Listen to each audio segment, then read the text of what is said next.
Nous allons, si vous le voulez bien, accueillir un expert Marseille qui a validé toutes nos questions. C'est un journaliste spécialiste de Marseille et il n'est pas seul. Il va venir avec un petit compagnon. Découvrons-le maintenant en images.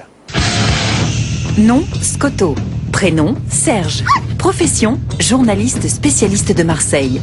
Serge et son teckel saucisse sont deux figures à Marseille. Atypiques tous deux, ils portent un regard bien particulier sur leur ville de cœur. De Notre-Dame, on voit tout Marseille, le château d'If, où le comte de Monte Cristo n'a jamais mis les pieds, mais on montre quand même le trou dans sa cellule, celui avec lequel il allait voir, soi-disant, l'abbé Faria. C'est pour amuser les touristes. Le vieux port avec le bar de la Marine, qui n'a existé lui aussi qu'au cinéma, mais les touristes peuvent quand même y boire un coup. Et puis, une autre imposture finale, la Canebière, elle finit au bout de la terre. Notre Canebière, eh bien, on s'imagine que c'est la plus grande avenue du monde. Donc, si elle finit au bout de la terre, c'est parce qu'il y a la mer. Depuis sa création il y a 26 siècles, Marseille est une ville d'accueil. Quelles que soient leurs origines, une fois le compte fait, les gens finissent par vous dire qu'ils sont 100% marseillais, quoi. Une question, Serge. Combien d'arrondissements la ville de Marseille compte-t-elle ? À Marseille, 16 arrondissements. Mais attention, amis parisiens, si vous venez chez nous, ne confondez pas notre 16e arrondissement avec le vôtre. Ici, c'est pas Hôtel Neuilly-Passy, ce sont les quartiers nord, là où on rigole. À vous de jouer. Journaliste, écrivain, spécialiste de Marseille, monsieur Serge Scotto et son chien Saucisse.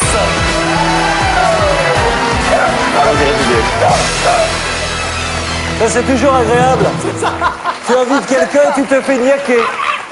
Il dit bonjour. C'est sa façon de dire bonjour à Saucisse. Saucisse qui a écrit des livres, hein, puisque je vous rappelle qu'il y a Saucisse is watching you. C'est lui qui écrit. Enfin, c'est ce que vous nous dites. C'est son prochain. Moi, je traduis du chien au français. En fait, Saucisse, c'est journaliste. Il a une tribune hebdomadaire dont on fait des recueils. Et c'est le 5e déjà. C'est la vie des hommes au quotidien, vue par l'œil du chien. C'est des textes très courts. Ça se lit très bien au cabinet. Alors, d'avocat ou de notaire, mais voilà, on est bien d'accord. Ça c'est fait. Bon, voilà, ça c'est fait, vous avez raison. Nous allons donc démarrer notre quiz. Selon l'expression, quel poisson a bouché le port de Marseille? A, c'est l'anguille. B, la rascasse. C, la murène. D, la sardine. Top 5 secondes. Une expression très populaire que l'on a retrouvée dans beaucoup de films, dans beaucoup d'œuvres. La bonne réponse était monsieur Serge Scotto. La réponse D, la sardine. Ça vient d'où, ça? Alors, c'est un malentendu. C'est une galéjade marseillaise, mais elle n'est pas de notre fait, c'est un malentendu, parce qu'il s'agit en réalité de la Sartine, qui est un vaisseau qui a coulé dans le Vieux-Port, qui a empêché pendant un certain temps le trafic maritime en 1780. Et c'est devenu la sardine qui a bouché le Vieux-Port. Évidemment, aucune sardine n'a bouché le Vieux-Port. Ça nous a donné une injuste réputation de menteur, d'exagérateur. Ouais. Voilà. Mais aujourd'hui, on gagne aussi un peu notre argent en vendant des cartes postales avec la sardine qui est... C'est vrai, oui, bien sûr, il y a eu tout un commerce qui s'est... Voilà. Qui a bouché le Bon, Vieux-Port. vous le saviez toutes les deux, les filles. Ah non, Nadège s'est trompée. Non, ça va, pas la peine de balancer. Oh, Nadège, qui a dit Non, que c'est c'était parce la... qu'en fait, je suis dyslexique. Nadège a dit que c'était la rascasse qui avait bouché le port. Ça va. Enfin. La Rascasse, Marseille. La voilà, rascasse, c'est autre chose. à Marseille. Mesdames et messieurs, vous étiez 50 au départ. Combien ont bien répondu à cette question? Vous n'êtes plus que 35, quand même. Ah oui. Combien de Rascasse? Ben voilà. Il y avait d'autres rascasses, Nadège. Merci. Merci, la solidarité, c'est gentil.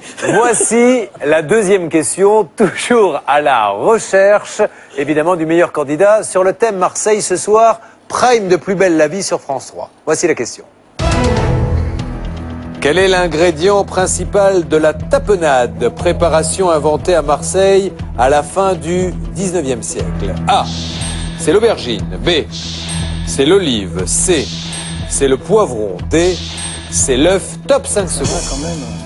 Quel est l'ingrédient principal de la tapenade, préparation inventée à Marseille? Quelle est la bonne réponse, Serge Scotto? Eh bien, c'est la réponse B, c'est l'olive, c'est une purée d'olive. Alors, purée d'olive additionnée de capre et parfois d'anchois. Oui. On peut y rajouter aussi un filet de citron. C'est une recette qui a été inventée par un certain monsieur Meignier, qui était cuisinier à la Maison Dorée. Ça a de suite eu énormément de succès. On peut dire que grâce à lui, la Maison Dorée s'est fait les couilles en or. Et aujourd'hui, la recette s'est développée. Vous pourriez dire, venant de Marseille, les olives, tant qu'à faire. Il y a d'autres expressions avec les olives, notamment changer l'eau des olives, mais c'est autre chose. D'accord. Ça aussi, c'est fait. Et Voilà. donc Et donc, je voulais vous dire que c'est indispensable à l'apéritif. Quoi? Que depuis, la recette a évolué. La tapenade, bien sûr. C'est après l'apéritif qu'on change l'eau des olives. Attention, mesdames et messieurs, voici maintenant votre troisième question. Mais auparavant, combien ont répondu à la deuxième? Regardons, vous étiez 35. Il n'y a pas eu beaucoup de casse. 32. Et Nadège a bien répondu. Nathalie Corée aussi. Merci. Troisième question, à la recherche du meilleur candidat sur le thème Marseille.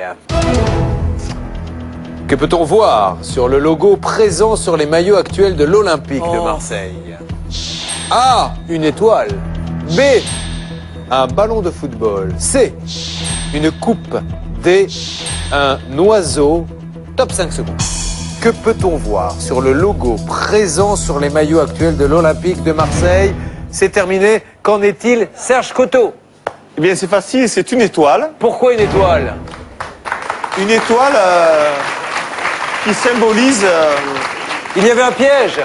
Ben voilà. Oui, on aurait pu penser peut-être à la coupe, parce que vous savez qu'elle a été volée, la fameuse coupe dont on va parler maintenant. Déjà, commencez par dire pourquoi une étoile. Cette étoile symbolise la victoire de Marseille en 93 à la Ligue des Champions, et ça a été un moment extraordinaire, une apothéose, pas que pour les supporters olympiens, mais pour toute la ville.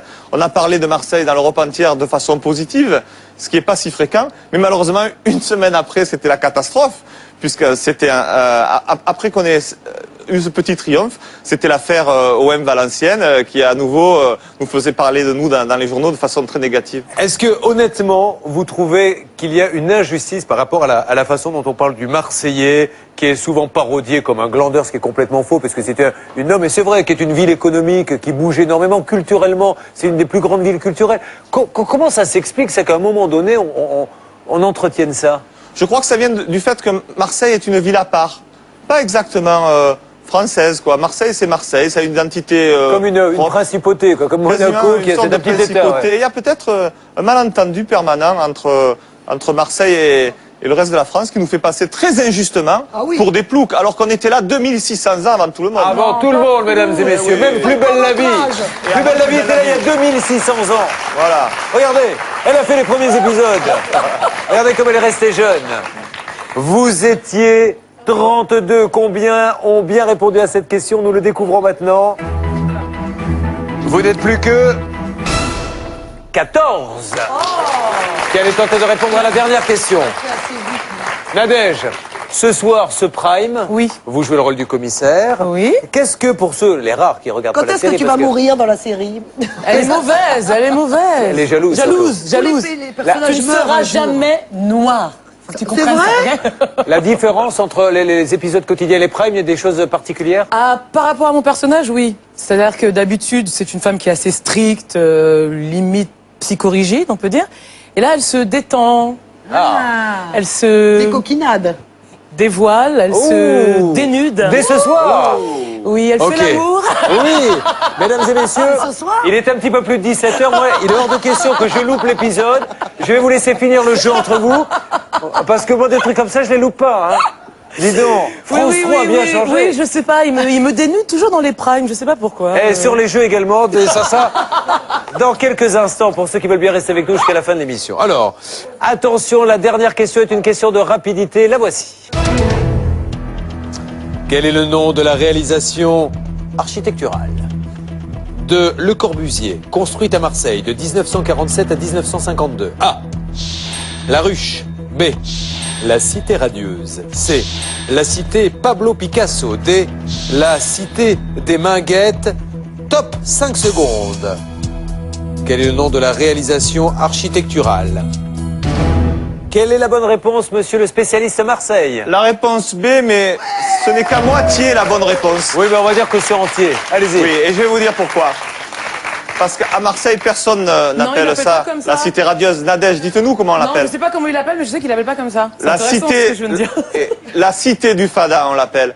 Ouais. Et ça montre finalement que c'est assez ingrat d'être un génie en avance sur son temps, parce que tout ce qu'a gagné Le Corbusier en créant cette cité extraordinaire, c'est de se faire surnommer le Fada. À l'époque, c'était totalement original. Tant de cités ont copié depuis que ça n'est pas plus personne qui ait des magasins, un restaurant dans une cité. C'est-à-dire que c'est une ville. Dans la ville. Dans la ville, voilà. C'était unique et ça, tout ce que ça lui a valu, c'est ce surnom de cité du Fada. Vous étiez 14, combien ont bien répondu? Attention, il n'en reste plus que 6, mesdames et messieurs.